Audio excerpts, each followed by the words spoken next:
Assalamualaikum warahmatullahi wabarakatuh. Bismillah, alhamdulillah, la haula wala quwata illa billah, wa bihi nasta'inu ala umuri dunya waddin, wassalatu wassalamu ala asrofil anbiya'i wal mursalin, sayyidina wa maulana Muhammadin, wa ala alihi wa sahbihi ajma'in, amma ba'du. Yang kami hormati dosen pembimbing mata kuliah hermeneutik Al-Quran, Bapak Profesor Dr. Adang Kuswaya, MAG, yang senantiasa kami nantikan berkah ilmunya.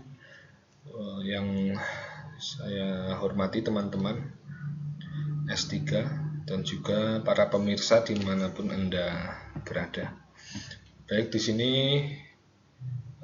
perkenankan saya menjelaskan materi pembagian mata kuliah hermeneutik Al-Quran mengenai hermeneutik Al-Quran, perspektif Yusuf Qaradawi, dan inovasi pembelajaran PAI berbasis teknologi.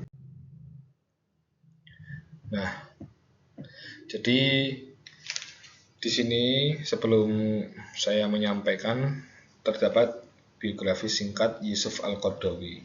Jadi beliau ini adalah ulama kontemporer paling berpengaruh di dunia Islam.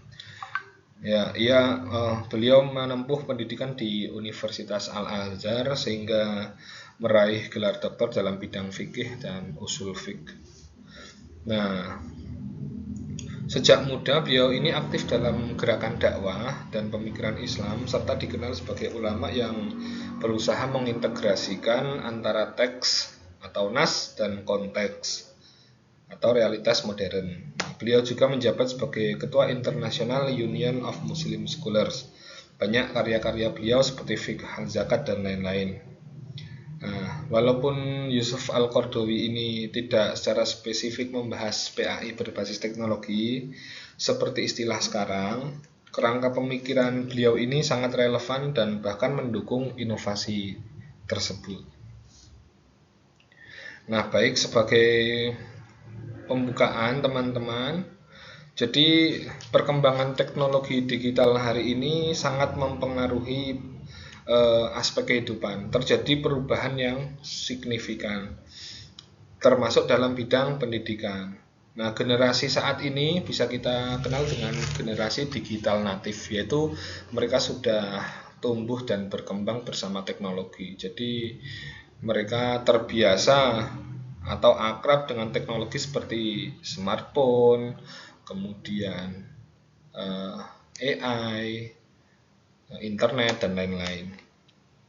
Nah, kondisi ini menuntut adanya transformasi dalam sistem pendidikan agar mampu menyesuaikan dengan karakteristik peserta didik yang semakin dinamis. Nah, kondisi tersebut inilah yang menuntut khususnya konteks pendidikan agama Islam ini menjadi tidak hanya sekedar transfer of knowledge saja, tetapi juga mampu mencangkup pembentukan karakter building, dan internalisasi nilai-nilai keislaman atau value internalization. Nah, PAI Pendidikan Agama Islam di sini memiliki tanggung jawab strategis dalam membentuk peserta didik yang tidak hanya cerdas secara intelektual, tetapi juga memiliki kedalaman spiritualitas serta keluhuran akhlak. Namun demikian, realitas menunjukkan bahwa arus digitalisasi ini sering membawa dampak ambivalen. Di satu sisi, teknologi di sini memberikan kemudahan akses terhadap sumber-sumber keislaman yang luas dan beragam, tetapi di sisi lain juga membuka peluang munculnya disinformasi keagamaan, pemahaman tekstual yang dangkal, bahkan distorsi nilai akibat paparan konten yang tidak terfilter.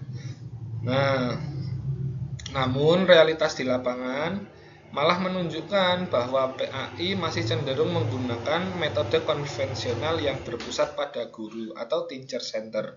Nah, dengan pendekatan ceramah yang dominan, materi disampaikan secara tekstual dan normatif tanpa mengaitkan secara mendalam dengan konteks kehidupan peserta didik.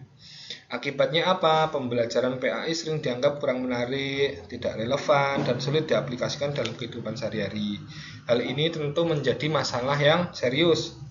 Mengingat tujuan utama pendidikan agama Islam di sini adalah membentuk individu yang tidak hanya memahami ajaran Islam saja, tetapi juga mampu mengamalkannya secara nyata. Nah, di sisi lain perkembangan teknologi sebenarnya membuka peluang besar untuk menciptakan pembelajaran yang lebih inovatif dan menarik. Pemanfaatan platform digital, multimedia interaktif, serta game edukasi dapat menjadi solusi untuk meningkatkan minat siswa dan keterlibatannya dalam pembelajaran PAI. Namun demikian, inovasi media saja tidak cukup jika tidak diimbangi dengan pendekatan metodologis yang tepat dalam memahami sumber ajaran Islam, khususnya Al-Quran. Nah, dalam hal ini pendekatan hermeneutik Al-Quran menjadi sangat relevan. Hermeneutik tidak hanya memandang teks sebagai sesuatu yang statis, tetapi sebagai sesuatu yang harus dipahami dalam konteks tertentu. Salah satu tokoh yang mengembangkan pendekatan ini dalam studi Islam adalah Yusuf Al-Qaradawi. Melalui konsep tafsir tematik aplikatif atau manhaj maudhu' tatbiqi, beliau ini menekankan bahwa Al-Quran diturunkan bukan sekedar untuk dibaca, tetapi untuk diamalkan dalam kehidupan nyata. Nah, cara kerja teori ini dimulai dengan menghimpun ayat-ayat Al-Quran yang berkaitan dengan suatu tema tertentu, kemudian dianalisis secara komprehensif. Penafsiran dilakukan dengan mempertimbangkan maqasid syariah, yaitu tujuan-tujuan utama syariat Islam.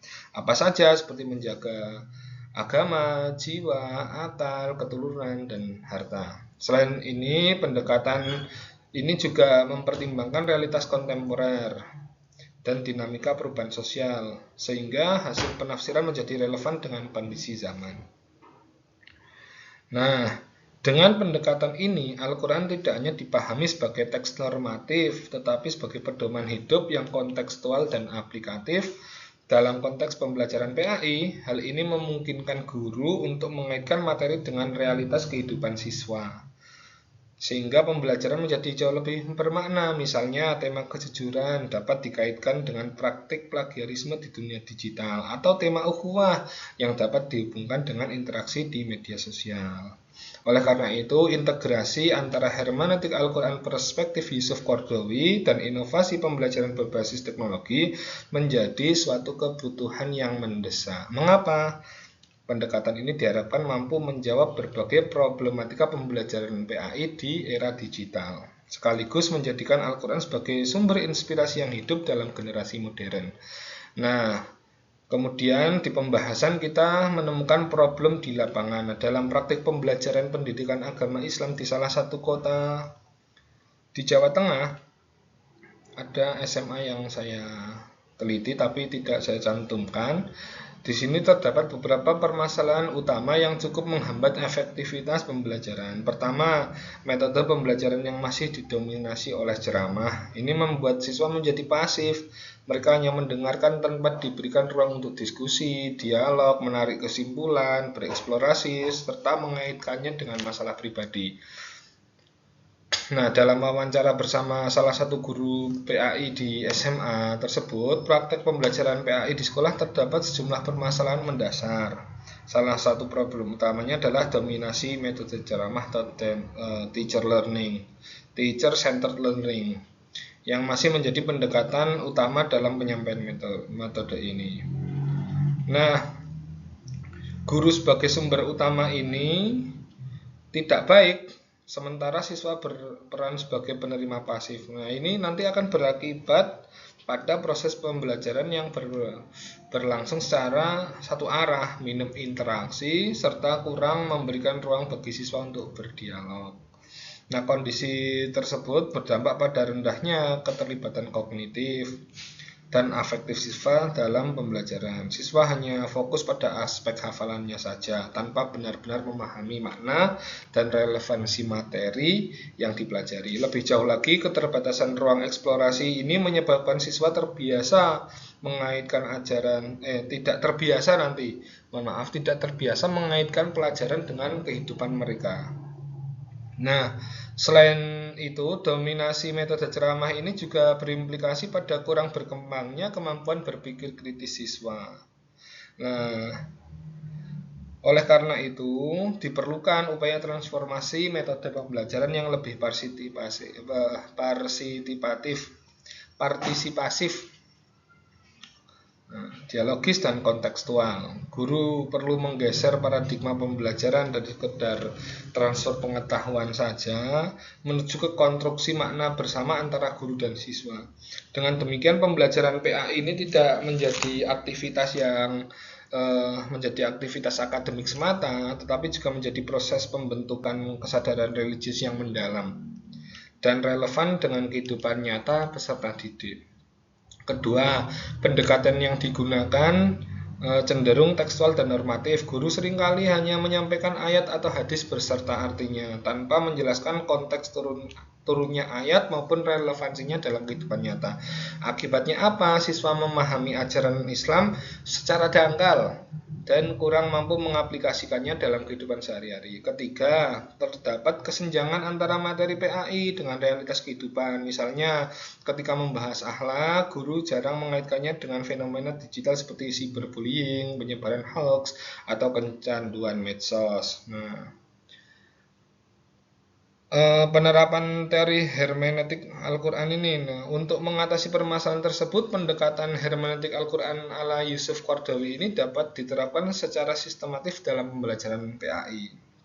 Langkah pertama adalah menentukan tema yang relevan dengan kehidupan siswa seperti etika bermedia sosial.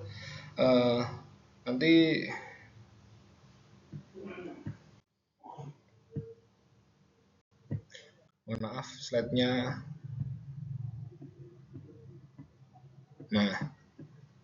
Terlambat.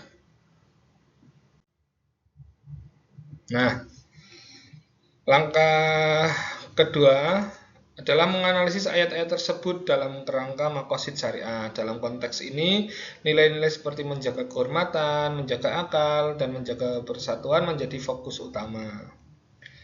Langkah ketiga adalah mengaitkan hasil penafsiran dengan realitas kontemporer. Guru dapat mengajak siswa mendiskusikan kasus nyata seperti penyebaran berita hoax di medsos atau dampak negatif komentar kasar di dunia maya.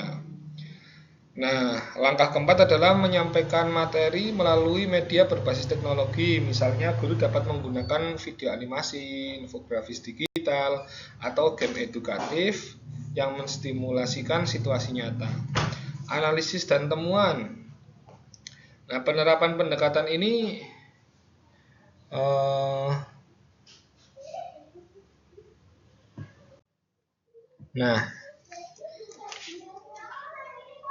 analisis dan temuan dari pendekatan ini menghasilkan beberapa temuan yang sangat signifikan. Pertama, pembelajaran menjadi lebih kontekstual dan relevan. Siswa tidak hanya memahami teks, tetapi juga mampu mengaitkannya dengan kehidupan nyata. Kedua, penggunaan teknologi meningkatkan keterlibatan siswa dalam pembelajaran. Media interaktif membuat siswa lebih tertarik dan aktif berpartisipasi. Mereka tidak hanya menjadi penerima informasi saja, tapi juga terlibat dalam proses pembelajaran yang aktif. Ketiga, pendekatan ini mendorong kemampuan berpikir kritis siswa. Mereka diajak menganalisis, mengevaluasi, dan menarik kesimpulan dari berbagai informasi. Hal ini sangat penting dalam menghadapi tantangan era digital yang penuh dengan arus informasi. Keempat, pembelajaran menjadi lebih aplikatif. Siswa tidak hanya mengetahui nilai-nilai Islam saja, tapi juga mampu menerapkannya dalam kehidupan sehari-hari. Kelima, pendekatan ini juga berkontribusi dalam pembentukan karakter siswa. Kenapa? Karena nilai-nilai seperti kejujuran, tanggung jawab, dan empati dapat ditanamkan secara lebih efektif melalui pembelajaran yang kontekstual dan aplikatif. Namun demikian, terdapat beberapa tantangan yang perlu diatasi. Salah satunya adalah keterbatasan kompetensi guru yang memahami hermeneutik Al-Quran dan teknologi pembelajaran. Oleh karena itu, diperlukan pelatihan dan pengembangan profesional yang berkelanjutan. Tidak hanya 1 bulan full kemudian berhenti, tetapi lebih baik 1 bulan 1 kali, kemudian bulan berikutnya 1 kali, terus secara meningkat dan bertahap. Ini akan meningkatkan potensi guru untuk memahami hermeneutik Al-Quran. Selain itu, dukungan dari sekolah juga sangat penting, terutama dalam penyediaan fasilitas teknologi. Tanpa dukungan tersebut, inovasi pembelajaran akan sulit diimplementasikan secara optimal. Di sini tidak hanya dari sekolah, tetapi juga pemerintah. Pemerintah lebih baik memfokuskan pada memfokuskan anggaran ini untuk belanja pembelajaran yang secara jangka panjang ini akan berdampak pada pembentukan karakter siswa yang kemudian akan diaplikasikan dalam kehidupan di masa yang akan datang. Nah, sebagai penutup, berdasarkan pembahasan di atas dapat disimpulkan bahwa penerapan hermeneutik Al-Quran perspektif Yusuf Al-Qaradawi dalam pembelajaran PAI ini merupakan solusi yang efektif dalam menjawab tantangan pendidikan di era digital. Pendekatan ini memungkinkan pemahaman Al-Quran yang lebih kontekstual, relevan, dan aplikatif, sehingga mampu menjembatani kesenjangan antara teks dan realita kehidupan. Nah, diulangi kembali, namun keberhasilan implementasi pendekatan ini memerlukan kesiapan dari berbagai pihak, terutama guru dan institusi pendidikan. Oleh karena itu, diperlukan upaya peningkatan kompetensi guru serta dukungan fasilitas yang memadai. Dengan demikian, pembelajaran PAI dapat bertransformasi menjadi lebih adaptif dan mampu membentuk generasi yang berakhlak mulia serta siap menghadapi tantangan zaman. Demikian teman-teman, materi yang dapat saya sampaikan. Mohon maaf terdapat kesalahan dari awal hingga akhir, terutama dalam slide yang terlambat. Semoga sedikit yang saya sampaikan dapat membawa manfaat dan keberkahan bagi kita semua. Kurang lebihnya mohon maaf. Saya akhiri. Assalamualaikum warahmatullahi wabarakatuh.